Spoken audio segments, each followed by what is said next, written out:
Okay.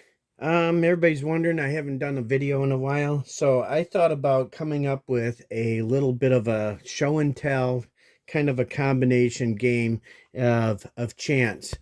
It's a little bit about playing cards and gambling, so let's get into it. Bam. All right. So, what we're gonna do is we've got four boxes. Four boxes right here. Let me get them all set up for you so you can see them. So this is a game of chance.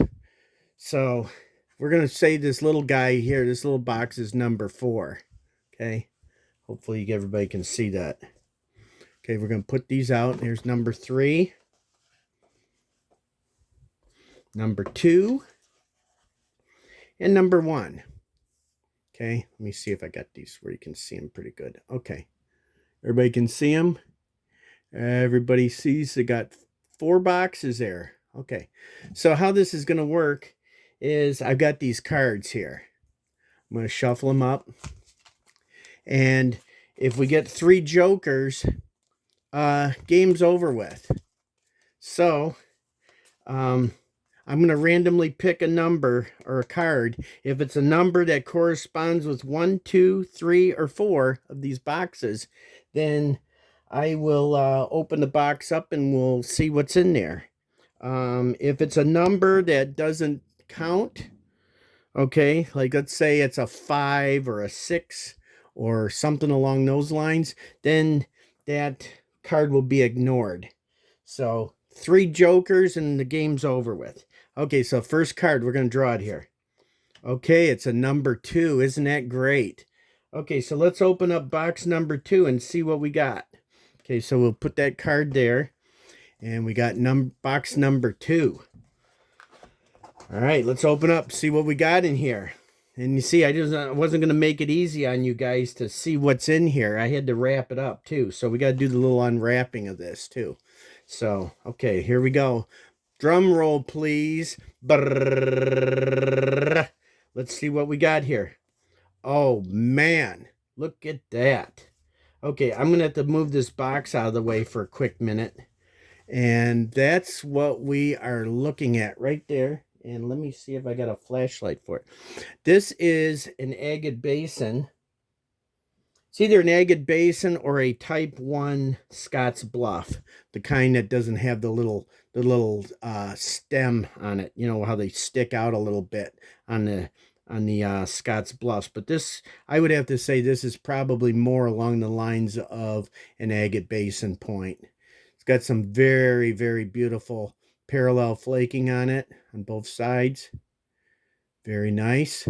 It's got that nice thick lens, central ridge line going down the middle of it here.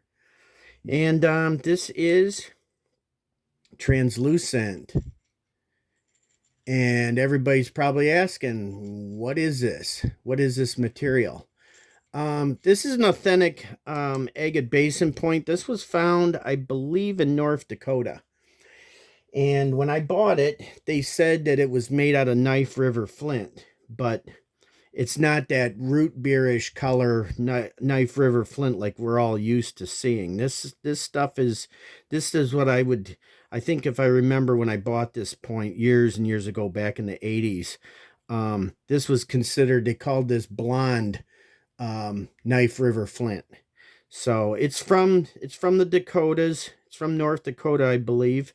What I remember about it, because this has been probably 30 plus years since I bought this.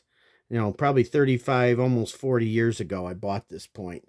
But you can see beautiful, beautiful parallel flaking back and forth across it. And yeah, so this is one of the pieces from my paleo collection frame. I could show you the whole frame at one time, but I figured this little game would be kind of fun to play. So, all right, so we went through box number 1. Okay, so we'll leave that over here for a minute. I won't wrap them up right away. So now it's time to draw another card. So let's see what we get. Uh-oh, we got a joker. That's not good. We get 3 of those and the game's over. So we're going to put that over there. I don't know if you can see that over in there. If I move a little bit. Yep, you can see the joker. So we got a joker. So we get 3 of those. The game's over. We can't watch. We can't see what's in the other boxes. So let's try not to get another joker. Uh-oh, we got a 7. So a 7 we just ignore. It's not one of the numbers that corresponds with the box. So next draw. Oh, box number 1, an ace. So we'll put that card over there. I'm going to put these back over here so I can't peek at them and see what they are. So we got number 1. So let's see what's in box number 1. We don't know. I forgot what's in these. So I'm gonna be revisiting these things as I go through them. So this is box number 1. And we're going to open this up. I think this is going to be just as awesome and nice as that first one that we opened up, box number 2. So box number 1 looks like it's going to be a pretty good one. So let's see what we got in here. Okay, here's a reveal. Let's see. Bam! Look at that. This is another purchased point that I bought a while ago. It's a Flint Ridge Lost Lake. Beautiful point. I got this probably around the same time as the other one. A lot of my purchases were back about 30 years ago or so. I had money back then, and I was able to buy stuff. But look at the coloring on this sucker, on this joker. Look at that. Beautiful little inclusions in there. Very nice beveling on the edge. See, this edge is all beveled along here and along there. And it's a beautiful Lost Lake. This is one of the I think this might be one of the only Lost Lakes I have in my collection, and or it may be the best one. If it's not the only one in my collection, it's the best one.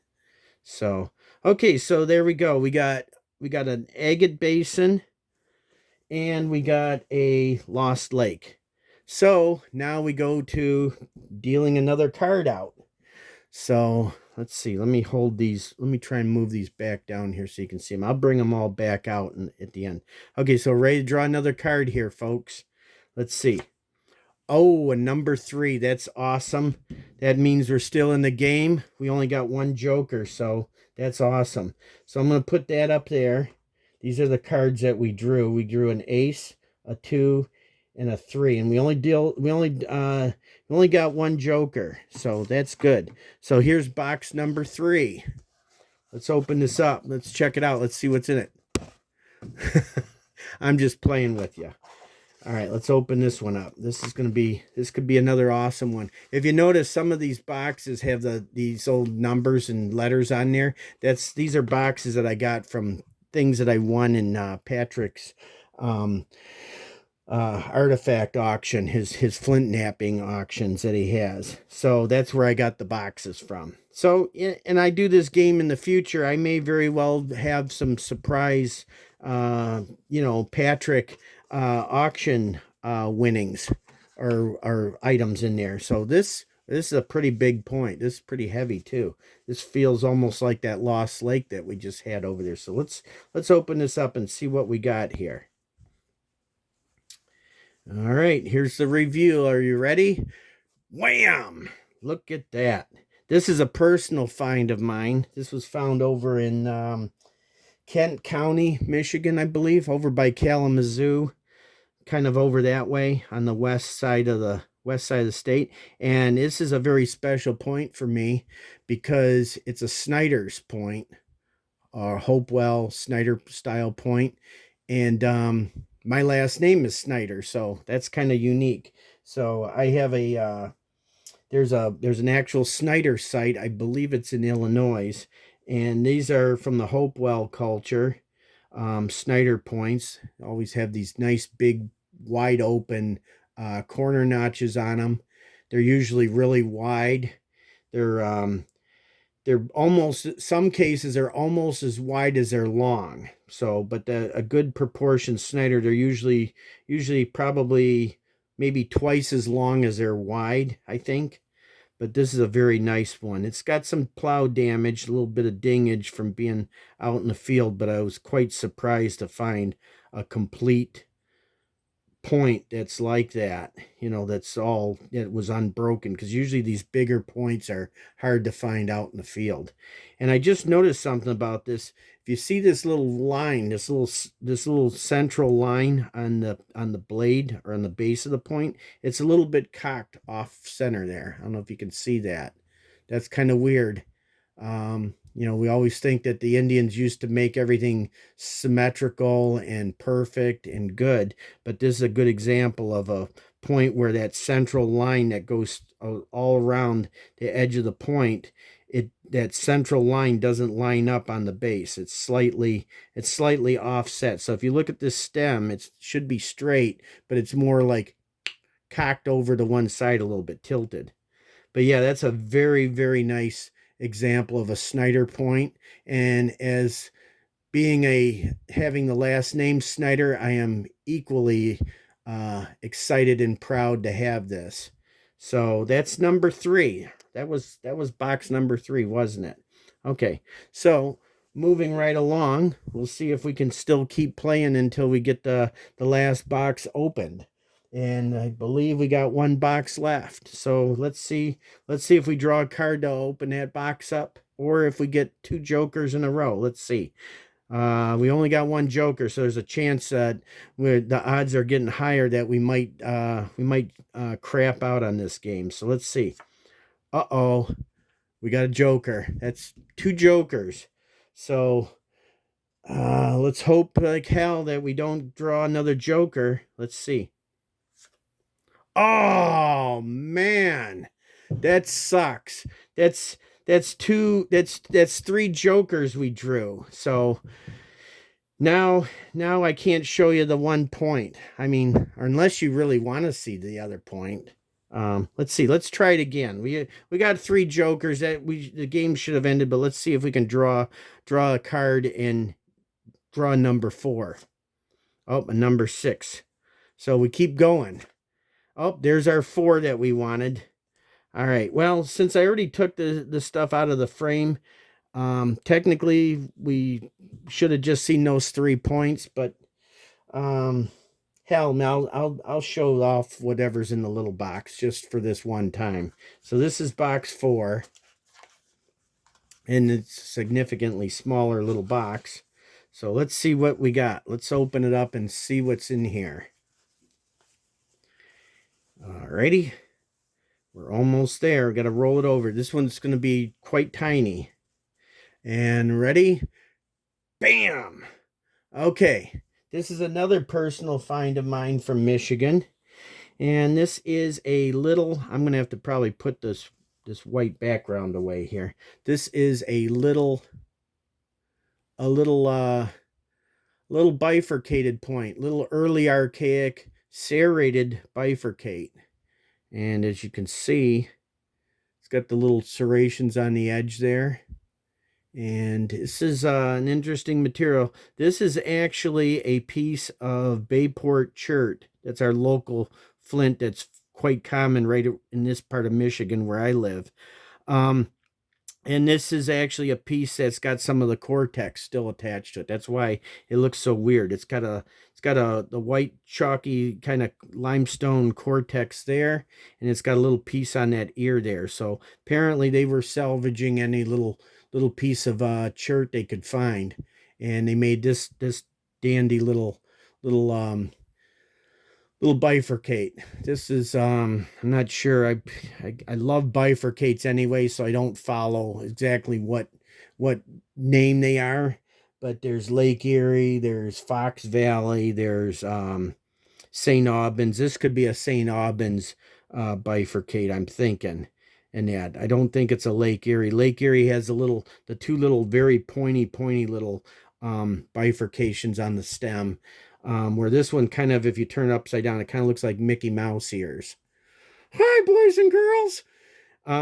So, hi, boys and girls. We're looking at rocks. So, anyhow, this is I think a St. Albans style of bifurcate. I'll have to look them up again. There's a Lake Erie. This one doesn't fit in the category of a Fox Valley. Fox Valleys have they're real wide right above the shoulders or the stem area, and then they come up to a nice, even triangle shape to them. So anyhow, that's what this one is. So unfortunately, we shouldn't have opened this one up, but I couldn't. I just love to show off the stuff. So there you go. We got the little bifurcate. We got the Snyder point. We've got the Flint Ridge Lost Lake point, and we have the Knife River Flint Agate Basin point, either an Agate Basin or a type 1 Scotts Bluff. It's kind of hard to tell. I know there's like a type 1, a type 2 Scotts Bluff, and there might even be a type 2. Type 2, there might be like 3 different types of them. But there you go. There you have it. Like, share, subscribe, comment.